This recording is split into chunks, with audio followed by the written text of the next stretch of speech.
Hello, good morning, and welcome to the fourth of our Lenten Bible studies, looking at the week that changed the world. And what a week it was, full of challenges, full of drama, both personal drama and collective drama of communities. And this morning we're going to be looking at the fact that one of the personal dramas in the story is that Peter denied that he was a follower of Jesus. But before we look at that, let's just pray. Father, we thank you for this opportunity. Each year when Lent comes round, we can start to reflect on the cross and the work of Christ on the cross. We can look at the individual characters that make up the story of that last week in the life of Jesus here on earth. And so this morning, as we come to look at the story of Peter denying that he was a follower of Jesus, help us to look at this in a way in which it will challenge us, in which it will speak to us, and in which it will help our own development as disciples of Jesus. We ask this in his name and for his glory. Amen. I'm going to read from Luke chapter 22, verses 31 to 34, and then verses 54 to 62. Simon, Simon, listen. Satan has demanded to sift all of you like wheat. But I have prayed for you that your own faith may not fail. And you, when once you have turned back, strengthen your brothers. And he said to him, Lord, I am ready to go with you to prison and to death. Jesus said, I tell you, Peter, the cock will not crow this day until you have denied 3 times that you know me.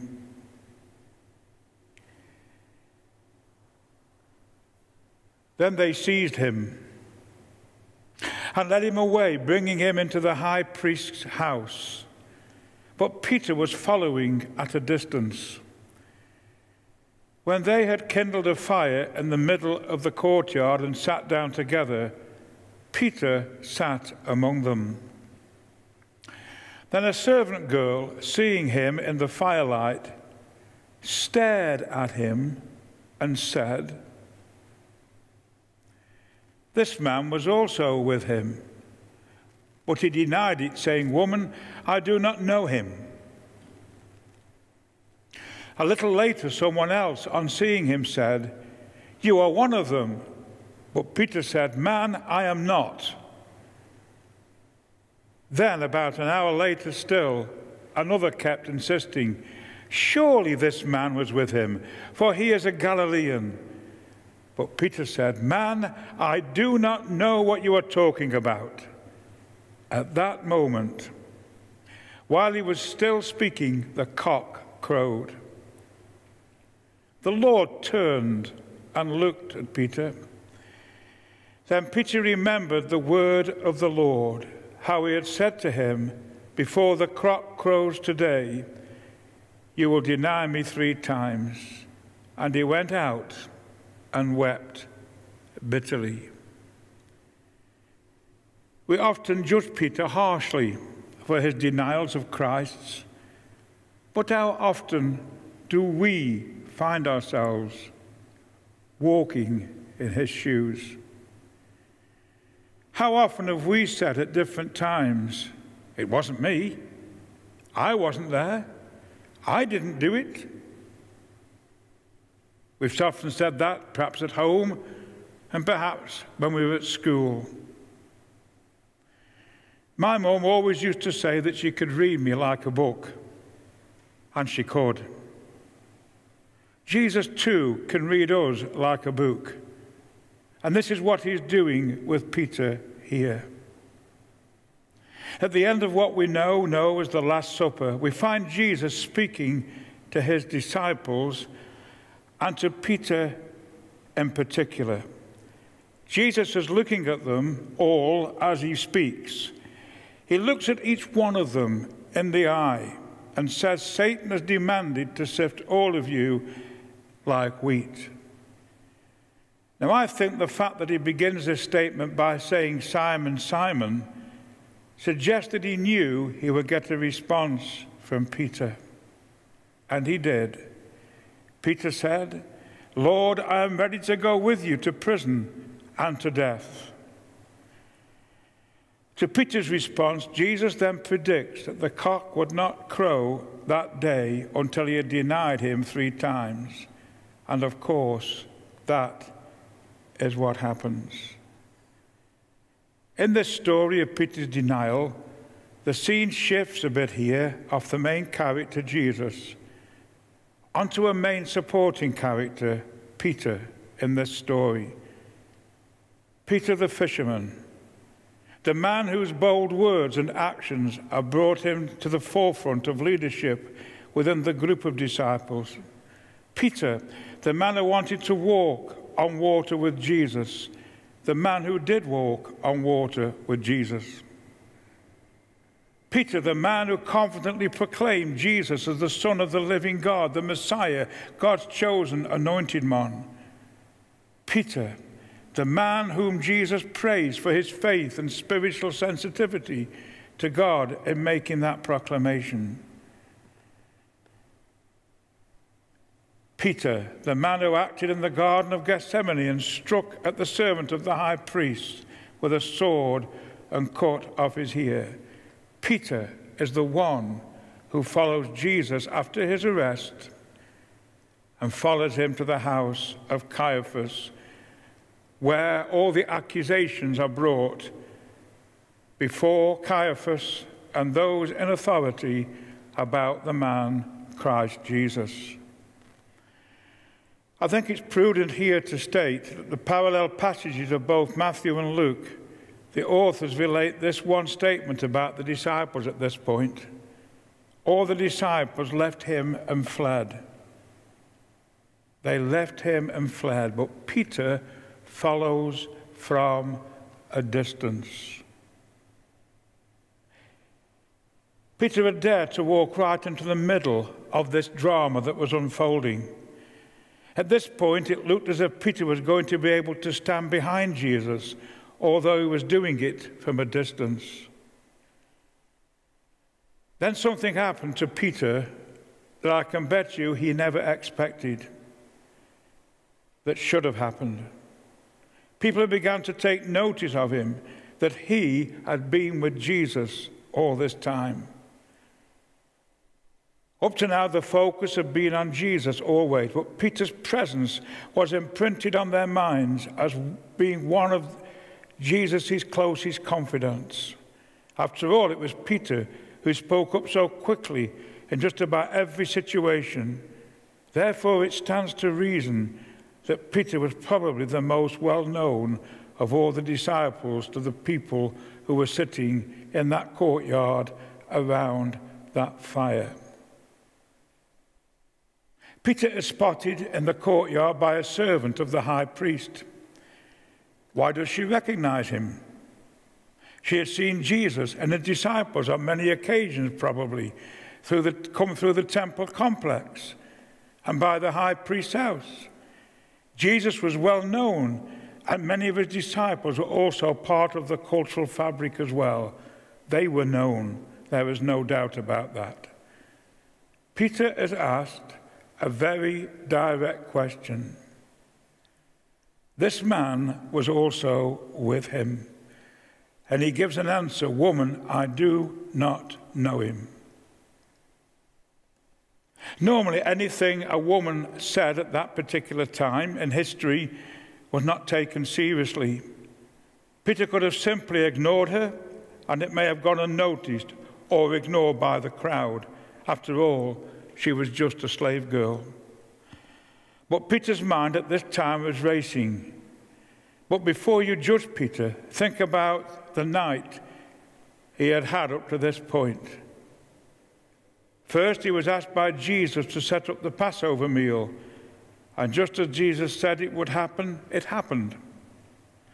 Then there was this wonderful Passover meal with Jesus, And he had said some things to them that was a little confusing, but Jesus always came back and explained things. So he knew it would be explained in time. Then Jesus said something strange that shook all the disciples to the core at that meal. He said someone would betray him that night. Peter was outraged. How could anyone betray such a great teacher or master? He had voiced his opinion about this situation and told Jesus how firm his resolve was, and there was no situation that would make him betray Jesus. Then Jesus spoke to him and told him that not only would he deny him, but you will deny me 3 times before the rooster crows. This cut Peter's heart deeply. How could Jesus think that of me? I have been the first to defend him always. I'm going to prove my loyalty. Just wait, he's thinking to himself. Then in the garden, as Jesus is arrested, Peter decides to act on his own, partially hoping that the other disciples will join in and catch the temple guard by surprise, maybe. They will overpower the guards and rescue Jesus and make their escape. But after his first swing with the sword, Jesus steps in and tells him to stop. But the damage was done. He had attacked the high priest's servants. He was now in trouble. I can see Peter at this point dropping his sword and running away from that particular scene, but not too far as he begins to follow the crowd after they arrest Jesus and begin to lead him back to Caiaphas' house. He follows the crowd. His heart is beating so hard that he can hear it in his own head. His breathing is heavy and it's labored. His mind is racing. He must see what is going on, but he cannot get caught because of what he has done that night. So he sneaks in as close as he can. He thinks that in the firelight he can blend in with the others around the courtyard. I can imagine his thoughts when the girl begins to speak to him. Who is this girl? What is she doing? I cannot allow them to know who I am. They will arrest me. So Peter does what he believes will protect him from arrest. He lies and denies that he is a follower of Jesus. Evidently, the servant girl walked away from Peter, and maybe his heart has slowed a bit. But you can imagine his anxiety and fear. They must have been off the charts. The second denial carries a more generic accusation toward Peter, as this passage relates to that someone else. You are one of them. Peter's response here lets us know it was not the girl again, according to this account, but this time a man. I can imagine a man sitting by the fire, warming himself, and then hearing the servant girl and this man getting into this argument. Why would this man even recognize this servant girl? What are they arguing about? What was it she said? Did she say that he had been with this man, Jesus, that they had just arrested? I went to some of their events. I saw some of them. It might be. Let me take a closer look. And I can imagine the man standing up, casually walking over to Peter, who was nervous and jumpy, possibly trying to start up a casual conversation with Peter, but instead got nothing but nervous chatter from him. And then he recognizes him. Peter feels his accusation with the same fervor and zeal as the first. I am not a follower of Jesus. Emphatically denying any relationship with Jesus to this man. Peter was terrified, and now 2 people had asked him, maybe you better move to another location. It was getting too hot in here for him. So Peter decides to move to another place in the courtyard, possibly a place less lit and will provide him with more anonymity. But this also fails. Peter has moved his location. He has tried to hide himself, but finally, after about, say, another hour, someone else recognizes him and blurts out, this guy was with them as well. He is a Galilean. Peter has sunken to the lowest point that he could sink here. He had not only abandoned Jesus by running away when he was arrested, but when asked about his relationship with Jesus, Peter had denied even knowing Jesus. Peter was squirming in the light of the fire. He was lying through his teeth to avoid getting into trouble with the legal authorities. But all the while he was doing this, he was betraying the one whom he had confessed as Christ the Messiah. And then when we get to verses 60 and 62, the reality hits. And he went out, it says, and wept bitterly. Peter had lied 3 times. Peter had abandoned Jesus in the garden. Peter had denied the man he had followed for over 3 years. A total of 3 times he denied him in a matter of an hour. What Peter said he would never happen, not only happened, but it happened 3 times. When it happens, the reality of the situation is revealed to Peter, and that really hits home in 2 separate ways. First, the rooster crows, as Jesus had said it would. Then secondly, when Peter denied Jesus for the 3rd time and the rooster crowed, Peter looked to see Jesus looking at him. Then it says, at that moment, while he was still speaking, the cock crowed. The Lord turned and looked at Peter. Then Peter remembered the word of the Lord. The Lord turned and looked at Peter. I wonder what that look was that was on the face of Jesus. Was it a look of disappointment? Was it the look of the fact, I told you this would happen, but as always, you don't listen?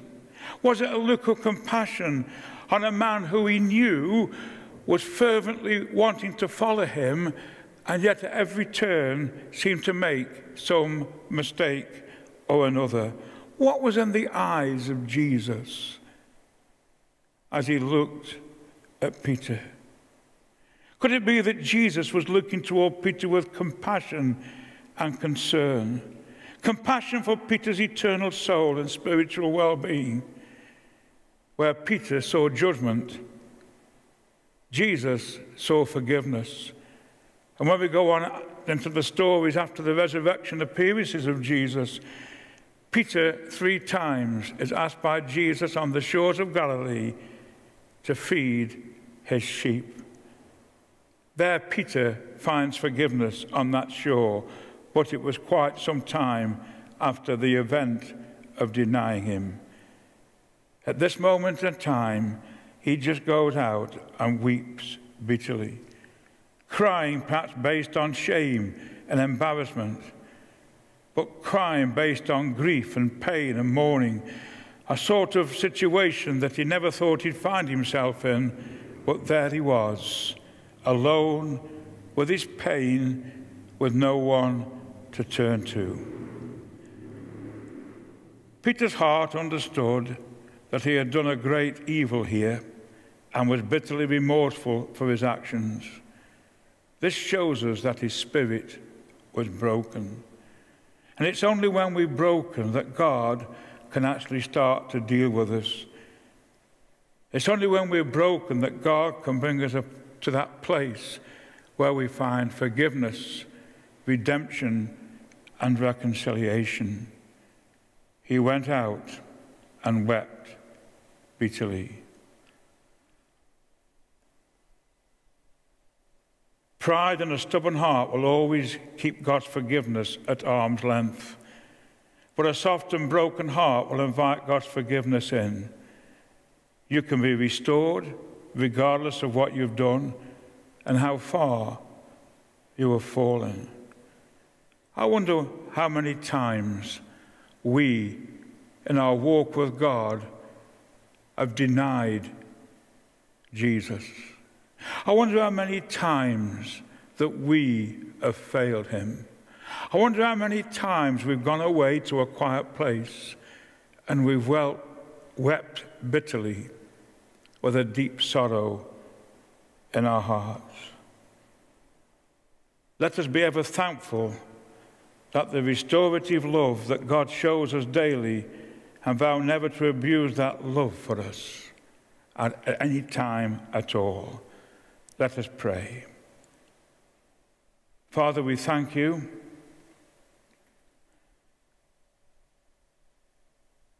for your love and your grace and your compassion. Lord, forgive us when we fail you, when we let you down. When you look at us with those eyes of compassion as you looked at Peter. Lord, help us to recognize that when we go away and we weep bitterly, you are actually there with us. And you want us to just be reconciled with you. Lord, as we look at this passage again, help us to know that you are a God who cares, that you are a God who restores, that you are a reconciling God. Father, we thank you for this in Jesus' name. Amen. Thank you very much for joining with us this morning. As you leave this meeting, if you go onto the website, there'll be a link where you can click and you can find some questions to help you to look further into this story of Peter's denial of Jesus. Thank you very much. Good morning and God bless.